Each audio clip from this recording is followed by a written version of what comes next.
नमस्कार, आप देख रहे हैं वीआईपी न्यूज और मैं हूं आपके साथ दीपिका राजपूत। छत्तीसगढ़ से जुड़ी तमाम छोटी और बड़ी खबरों से हम आपको रूबरू कराएंगे। तो चलिए शुरुआत करते हैं खबरों की। मुख्यमंत्री भूपेश बघेल की अध्यक्षता में आज सीएम हाउस में कैबिनेट की बैठक हुई, जिसमें कई महत्वपूर्ण निर्णय लिए गए। अनुसूचित जाति, अनुसूचित जनजाति और पिछड़ा वर्ग के कल्याण और विकास के लिए पृथक पृथक विभागों के गठन का ऐतिहासिक निर्णय लिया गया।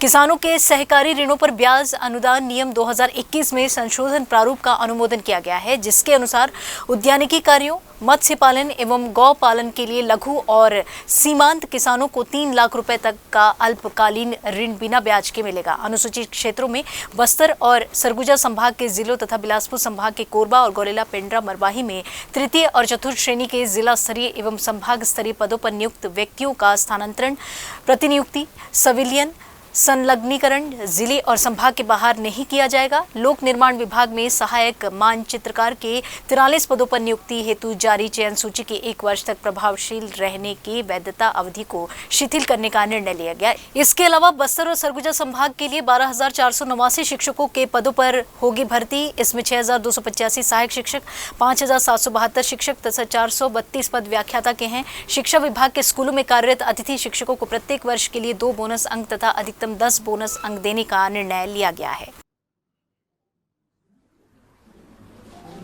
आज कुछ महत्वपूर्ण निर्णय हुए हैं। हर मंत्रिमंडल के बैठक के बाद, कैबिनेट के बैठक के बाद आदरणीय चौबे जी और आदरणीय अकबर जी दोनों संबोधित करते रहे। आज कुछ महत्वपूर्ण निर्णय हुए हैं, तो मैंने कहा कि मैं भी इसमें शामिल हो जाता हूँ। कुछ बातें मैं कहूँगा, उसके बाद हमारे दोनों मंत्री आपसे बात करेंगे।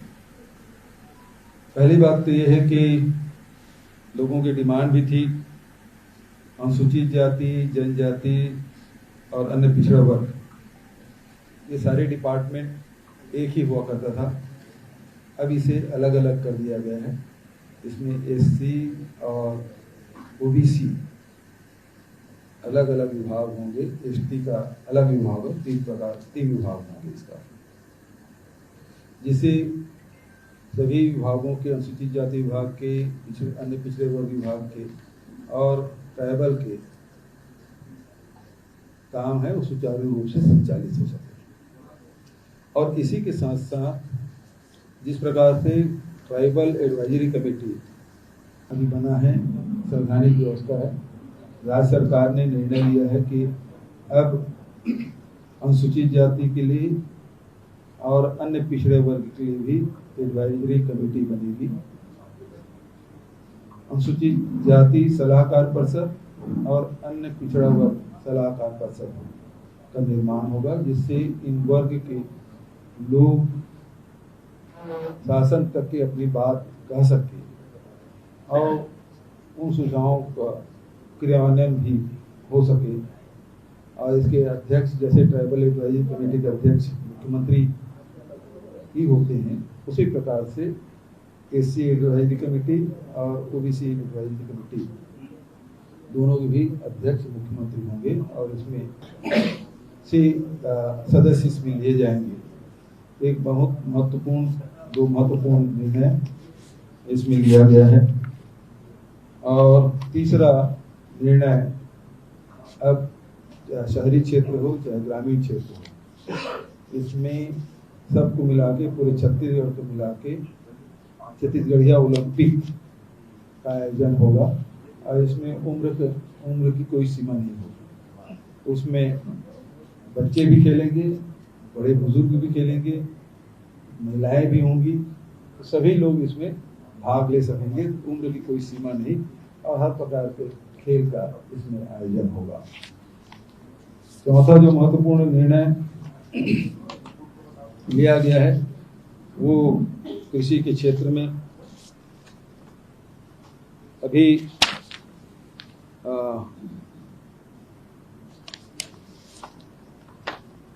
कृषि के क्षेत्र में जो सहकारी बैंकों में जो साख समितियों के द्वारा जो ऋण दिया जाता था उस सीमा को बढ़ाकर 3 लाख रुपया तक, अब उसे 0% ब्याज में किसानों को ऋण मिलेगा, जिसमें हार्टिकल्चर है, फल है, उद्यान है, मछली पालन है, इसमें इस सबको जोड़ा गया है। एक बहुत महत्वपूर्ण फैसला। अभी तक के हम लोग उसकी सीमाएं कम थी, अब उसे बढ़ा के 3 लाख तक के कर दिया गया है।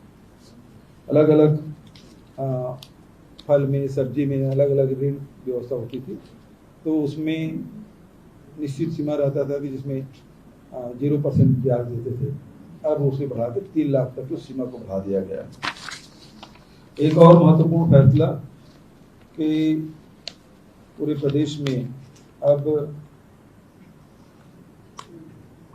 चूंकि ऊर्जा उत्पादन में अब बहुत महत्वपूर्ण निर्णय पूरे राष्ट्रीय और अंतर्राष्ट्रीय स्तर पर हो रहे हैं, और सोलर लाइट से ही हम लोग बिजली उत्पादन उसको बढ़ावा देने के लिए, सोलर को बढ़ावा देने के लिए, लेकिन सोलर से जो बिजली मिलती है वो दिन को ही, ऐसे में जितने भी हमारे वाटर बॉडीज हैं तो उसके ऊपर में एक छोटा वाटर बॉडी बना दिया जाए, और दिन भर में जितना बिजली वो पैदा करेंगे सोलर से, तो उसे पंपिंग करके ऊपर के तालाब में भर दिया। आगामी 9 सितंबर को भाजपा के राष्ट्रीय अध्यक्ष जेपी नड्डा छत्तीसगढ़ दौरे पर आने वाले हैं। नड्डा के आगमन को लेकर भाजपा द्वारा तमाम तैयारियां की जा रही हैं। इसी सिलसिले में भाजपा प्रदेश अध्यक्ष अरुण साव ने आज प्रेस वार्ता लेकर तमाम जानकारी दी है। उन्होंने ये बताया कि राष्ट्रीय अध्यक्ष बनने के बाद ये उनका पहला दौरा रहेगा। सुबह करीब 11 बजे रायपुर एयरपोर्ट पहुंचेंगे, जहां उनकी भव्य स्वागत किया जाएगा। उन्होंने ये भी बताया कि एक रोड शो का भी आयोजन किया जाएगा। वहीं साइंस कॉलेज मैदान में कार्यकर्ताओं का सम्मेलन होगा। इसके अलावा कोर ग्रुप की बैठक और सांसदों विधायकों की बैठक भी लेंगे।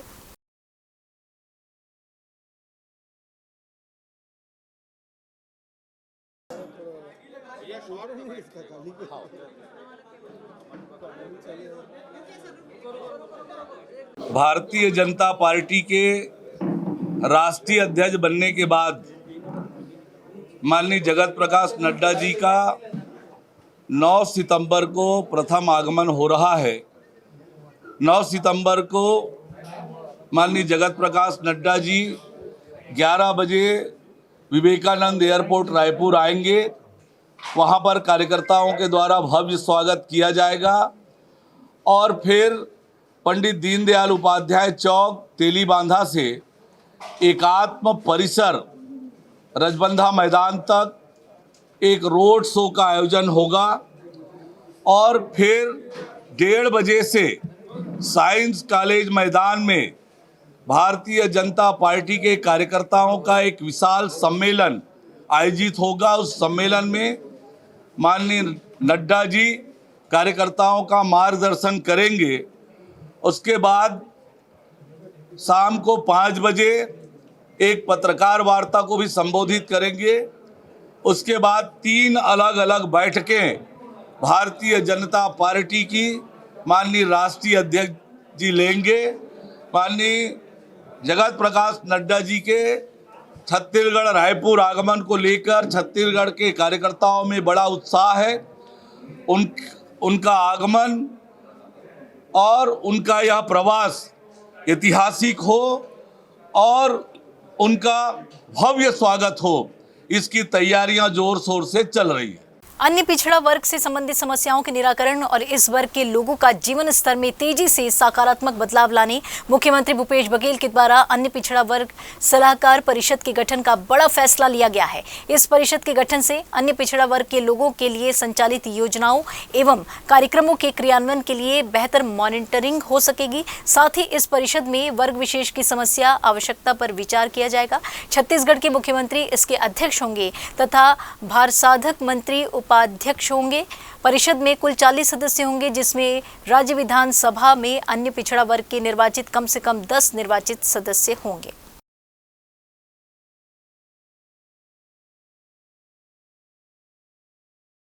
और कांग्रेस की भारत जोड़ो पदयात्रा 7 सितंबर से शुरू होने जा रही है। आपको हम बता दें कि तमिलनाडु के कन्याकुमारी से इस यात्रा की शुरुआत की जाएगी, जो कि 12 राज्यों और 2 केंद्र शासित प्रदेशों से होते हुए जम्मू कश्मीर श्रीनगर तक पहुंचेगी। पदयात्रा की जानकारी देते हुए पूर्व केंद्रीय मंत्री कुमारी शैलजा ने ये बताया कि इस 3500 किलोमीटर पदयात्रा का नेतृत्व राहुल गांधी करने वाले हैं। ये यात्रा सभी के लिए खुली हुई है। दूसरे राजनीतिक दल, संस्थाएं और लोग भी पदयात्रा में आ सकते हैं। भारत जोड़ो यात्रा से पहले पूर्व मुख्यमंत्री डॉक्टर रमन सिंह ने करारा तंज कसते हुए कांग्रेस पर ये कहा है कि कांग्रेस बिखरती जा रही है, पहले कांग्रेस को जोड़ लें, उसके बाद भारत जोड़ें। इस दौरान उन्होंने दिल्ली में राहुल गांधी के बयान को लेकर भी कांग्रेस पर निशाना साधा है। राहुल गांधी जी हमारे देश में एक बहुत बड़ी लंबी भारत जोड़ो यात्रा करने जा रहे हैं। सबसे पहले इस यात्रा का उद्देश्य क्या है? 4 मुख्य उद्देश्य हैं।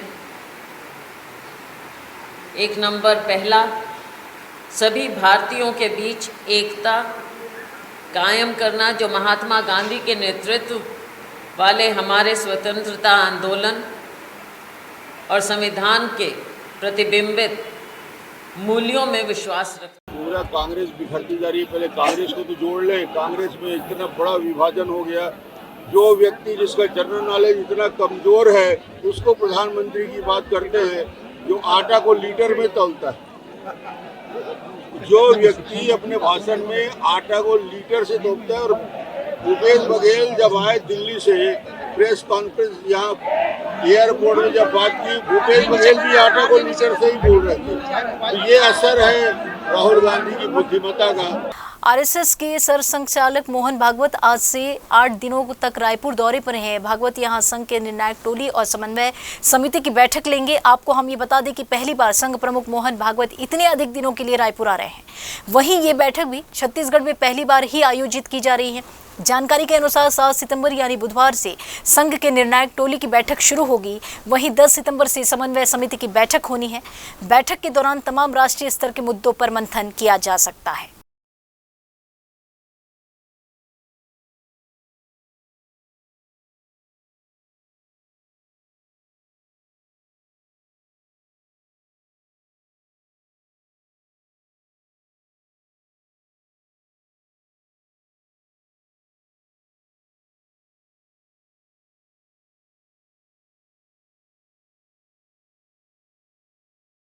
और इधर बलरामपुर के राजपुर वन परिक्षेत्र में हाथियों का आतंक पिछले 30 दिनों से लगातार जारी है। हाथियों का दल गांव के करीब पहुंच जाने से ग्रामीणों में दहशत का माहौल बना हुआ है। हाथियों ने कल क्षेत्र में लगे मक्का, धान और गन्ने की फसलों को काफी नुकसान पहुंचाया। हाथियों के इस आतंक की दहशत इतनी ज्यादा है कि ग्रामीणों को रात भर जागकर समय बिताना पड़ रहा है। वहीं वन विभाग लगातार हाथियों से दूर रहने की अपील कर रहा है।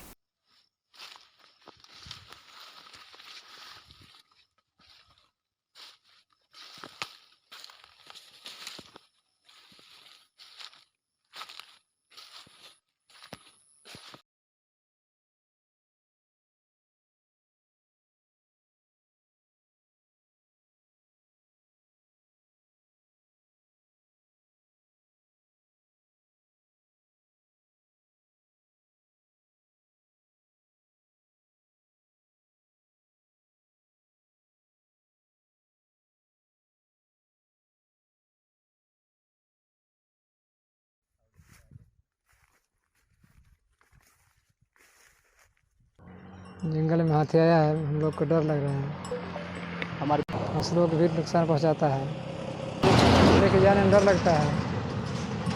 हाथी रात्रि में अलगडीहा में ही था। अलगडीहा से माकड़ तरफ रुख किया। माकड़ से माकड़ के जंगलों में ही अभी विचरण कर रहे हैं वो। और हाथी की संख्या 25 से 30 की संख्या में बताई जा रही है लोगों के आकलन करने से। इसमें धान फसल को नुकसान पहुंचा रहे हैं, मक्का कुछ को नुकसान पहुंचा रहे हैं। बाकी जो है घर वगैरह को अभी नहीं तोड़े हैं कहीं भी। सावक इसमें से ग्रामीणों को बताए अनुसार, जो एक लाइन से जो चलते हैं उस गिनती के अनुसार से 10 सावक बताए जा रहे हैं। और इधर रायपुर के तेलीबांधा पुलिस ने अवैध गांजा मामले में बड़ी कार्रवाई की है। पुलिस ने स्विफ्ट डिजायर कार से गांजे की सप्लाई करने वाले एक आरोपी को गिरफ्तार किया है। वहीं उसके पास से 42 किलो गांजा बरामद किया गया है। गिरफ्तार आरोपी का नाम राकेश नागपुरी बताया जा रहा है और जो कि भिलाई कोका का रहने वाला है। जानकारी देते हुए तेलीबांधा थाना प्रभारी भावेश गौतम ने बताया कि आरोपी से पूछताछ में उड़ीसा से गांजा लाना बताया गया है। गिरफ्तार तस्कर यहां से उत्तर प्रदेश में गांजे की तस्करी करता है। उन्होंने भी बताया कि पुलिस ने मामले में NDPS एक्ट के तहत केस दर्ज कर लिया है। ये कल दिनांक की घटना है 5/9/22 की अवंती विहार चकला तालाब के पास मुंबई से सूचना मिली कि एक व्यक्ति अपने वाइट रंग की स्विफ्ट डिजायर कार में गांजा रखा हुआ है, जिसे बेचने की तलाश कर रहे हैं। मुंबई सूचना पर तत्काल स्टाफ के द्वारा घेराबंदी कर वाइट कलर की स्विफ्ट डिजायर कार को पकड़ा गया। उसके अंदर एक व्यक्ति मिला। पूछताछ करने पर अपना नाम राकेश नागपुरे टाटा लाइन कोका थाना से बेला का बताया कि इसके पास से गाड़ी और लगभग तौल में 42 किलो गांजा बरामद हुआ है। पहले भी ये एक आध बार इससे पूछताछ में पता चला है। इसका रिकॉर्ड मंगाया जा रहा है। जगदलपुर में एक गांजा के प्रकरण में निरुद्ध था। पहले भी इस टाइप का काम किया और उड़ीसा से गांजा लाकर पूछताछ में जैसा बताया उस हिसाब से ये खपाता भी था और आगे भी बढ़ाता था ये गांजा। सूरजपुर जिले के SCCL भटगांव में भूमिगत खदान क्षेत्र में मिट्टी धंसने का मामला सामने आया है। राहत की बात यह है कि यह घटना से किसी भी प्रकार की हानि नहीं हुई है। मामले की जानकारी पाते ही SCCL प्रबंधन मौके पर पहुंची और सुरक्षा कार्य में लग गई। आपको हम ये बता दें कि SCCL प्रबंधन यहां के लोगों को लंबे अरसे से ही क्षेत्र खाली करने का नोटिस दे रहा है, लेकिन क्षेत्र के लोग विस्थापन और उचित मुआवजा की मांग को लेकर क्षेत्र को खाली नहीं कर रहे हैं। इसी दौरान जब घटना के बाद SCCL प्रबंधन की टीम पहुंची तब वार्ड वासियों का आक्रोश जो है उनका सामना SCCL प्रबंधन को करना पड़ा।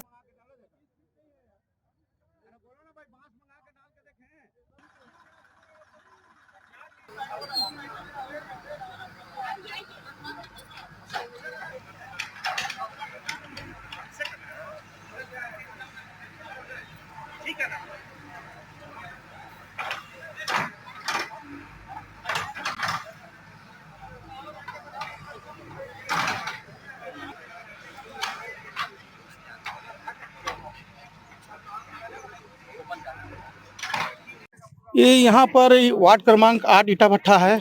यहाँ SCCL जो डेवलपमेंट कर चुकी है, वहाँ खदान ऊपर से पूरा होल हो चुका है, नीचे खदान धंस चुकी है ऊपर से, और ये बहुत बड़ा हादसा होने का अभी संभावना हो सकता था। अभी तो हुआ नहीं है, और अगर इसी तरह रहा तो आगे भी ये फैलते जाएगा। आ सकते थे, लेकिन ये अभी छुट्टी था, रात को हुआ है, इसीलिए ऐसा हादसा तो हुआ नहीं, लेकिन हो सकता था। अंबिकापुर के गांधीनगर थाना परिसर में पहली बार गणेश प्रतिमा स्थापित कर पूजा पाठ किया जा रहा है। दरअसल थाना प्रभारी कलीम खान आपसी सद्भावना और भाईचारे का संदेश लोगों तक पहुंचाना चाहते हैं और उनका ये मानना है कि जब एक पुलिसकर्मी खाकी वर्दी पहनता है तो उस वक्त कसम खाता है कि वह सभी धर्मों की रक्षा और सभी धर्मों के लोगों की रक्षा करेगा। इसी क्रम में थाना प्रभारी कलीम खान के द्वारा सरगुजा जिले में पहली बार किसी थाना परिसर में गणेश उत्सव का आयोजन किया गया है। वहीं थाना प्रभारी ने यह भी कहा है कि अगर मैं यहाँ पदस्थ रहा तो आगे ईद की सवैया की व्यवस्था और क्रिसमस भी मिलकर मनाएंगे।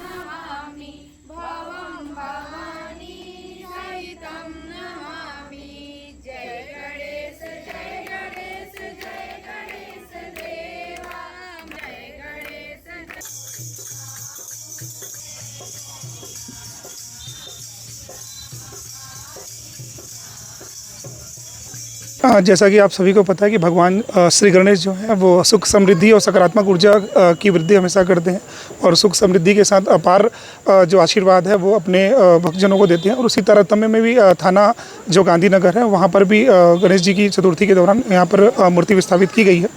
इसके पीछे यही है कि चूँकि गांधीनगर जो पुलिस स्टेशन है, ना सिर्फ हमारे पुलिस के सदस्य यहाँ पे रहते हैं, इसके अलावा हमारे पीछे जो गांधीनगर का जो पुलिस परिवार है वो भी यहीं पर निवास करता है। और गांधीनगर के जो मेरे जो पुलिस के सभी जो पारिवारिक जो सदस्य हैं और जो मेरे पुलिस के जो मेरे परिवार के सदस्य हैं, इन सभी का यही सोच था और मेरी सोच भी उनके साथ बिल्कुल मिलती रही है। और हम भी चाहते थे कि जिस तरीके से एक सकारात्मक ऊर्जा जो है भगवान श्री गणेश के सभी जगहों पर मिलते हैं, वैसे ही हमारे हमारे थाना गांधीनगर में भी एक तरीके से सुख समृद्धि और सकारात्मक जो ऊर्जा है वो हमारे परिवार के सदस्यों को भी मिले। हमारे माननीय थाना प्रभारी श्री कलीम खान, जो कि एक सभी धर्मों के धार्मिक सौहार्द के व्यक्ति हैं, उन्होंने ही मतलब इसका प्रयास किया और हम लोगों से चर्चा की कि क्यों ना गणेश पूजा रखा जाए, और यहाँ का पूरा परिवार, पूरा स्टाफ मिलकर इसका आयोजन किया गया है।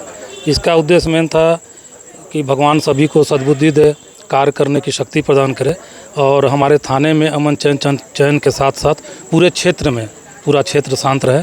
हम गणेश भगवान से इसी यही प्रार्थना करते हैं। जी, यहाँ फर्स्ट बार गणेश बैठाया गया हमारे टीआई साहब के द्वारा, है ना। तो बच्चों में और फैमिली वालों में, अड़ोस पड़ोस में, सब में बहुत ज़्यादा उत्साह है कि फर्स्ट बार यहाँ गणेश बैठाया गया है ना। और पूरा पुलिस परिवार यहाँ हर्षित है। जांजगीर चांपा पुलिस ने ट्रैक्टर ट्रॉली चोरी करने वाले गिरोह का पर्दाफाश किया है। दरअसल जांजगीर पुलिस को अलग अलग थाना क्षेत्र और पड़ोसी जिलों से ट्रैक्टर ट्रॉली चोरी की शिकायत मिल रही थी, जिसके बाद पुलिस ने मामला दर्ज कर आरोपियों की तलाश में जुट गई है। इसी दौरान पुलिस को मुखबिर से सूचना मिली कि बिरगहनी गांव में कुछ लोग चोरी के ट्रैक्टर ट्रॉली बेचने की फिराक में हैं, जिसके बाद पुलिस मौके पर पहुंची और सभी आरोपियों को गिरफ्तार कर जेल भेज दिया गया है, और इनके पास से चोरी की 5 ट्रॉली और चोरी की वारदात में उपयोग किए जाने वाले ट्रैक्टर को भी बरामद कर लिया गया है।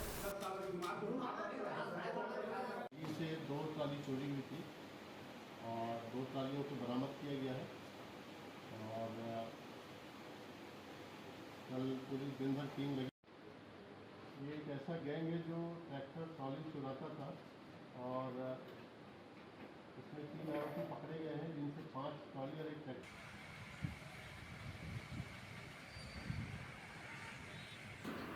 पुलिस को सूचना प्राप्त हुई कि अमीर मीरी और इंद्र पटेल बिरगहनी क्षेत्र में कुछ ट्रैक्टर ट्रॉली जो संभवतः चोरी का है उसको बेचने का प्रयास कर रहे हैं।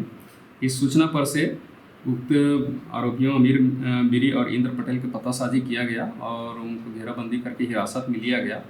उनसे मनोवैज्ञानिक तरीके से पूछताछ की गई, कड़े से पूछताछ की गई, जिस पर यह तथ्य सामने आया कि इन लोग यहाँ कई जगह पे ट्रैक्टर ट्रॉली की चोरी किए थे, और जैसे पामगढ़ थाना क्षेत्र के और जांजगीर थाना क्षेत्र के, और जिसको लेकर इन लोग कुछ तीन ट्रॉली को सुरेंद्र पटेल जो जिला रायगढ़ का निवासी है उसके यहाँ विक्रय किए थे, और ये जिले के साथ साथ कोरबा जिले के उर्गा थाना क्षेत्र में भी चोरी किए थे। इन सब मामलों का खुलासा हुआ और इनके कब्जे से कुल 5 ट्राली और 1 इंजन, जिसको ये ट्राली को ले जाने के लिए प्रयुक्त किया जाता था, उसको जब्त किया गया है।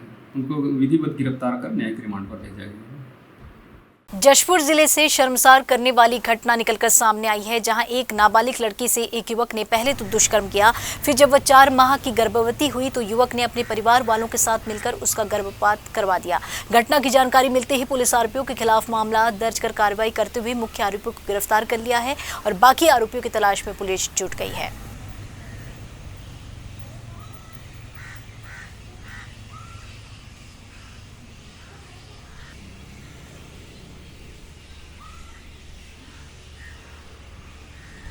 बॉलीवुड अभिनेता अक्षय कुमार 2 अक्टूबर को छत्तीसगढ़ आएंगे। जानकारी मिली है कि वे रायगढ़ जिले में अपनी फिल्म की शूटिंग के सिलसिले में आने वाले हैं। छत्तीसगढ़ सरकार के सलाहकार गौरव द्विवेदी ने ट्वीट कर यह जानकारी दी है, जिसे कोट करते हुए मुख्यमंत्री भूपेश बघेल ने भी ट्वीट किया है और लिखा है, छत्तीसगढ़ अब बॉलीवुड और दक्षिण भारतीय फिल्मकारों की पसंद बनती जा रहा है।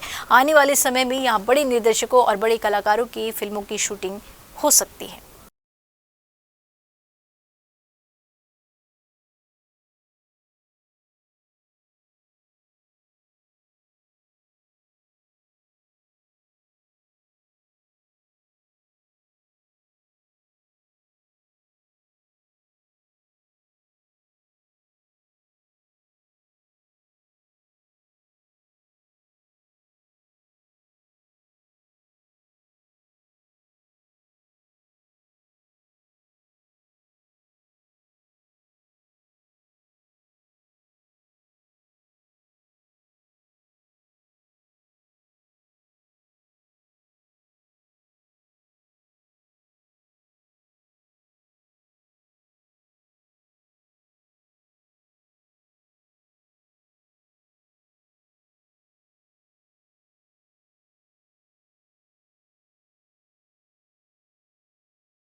फिलहाल इस बुलेटिन में इतना ही। आप देखते रहिए VIP न्यूज़। दीजिए इजाजत। नमस्कार।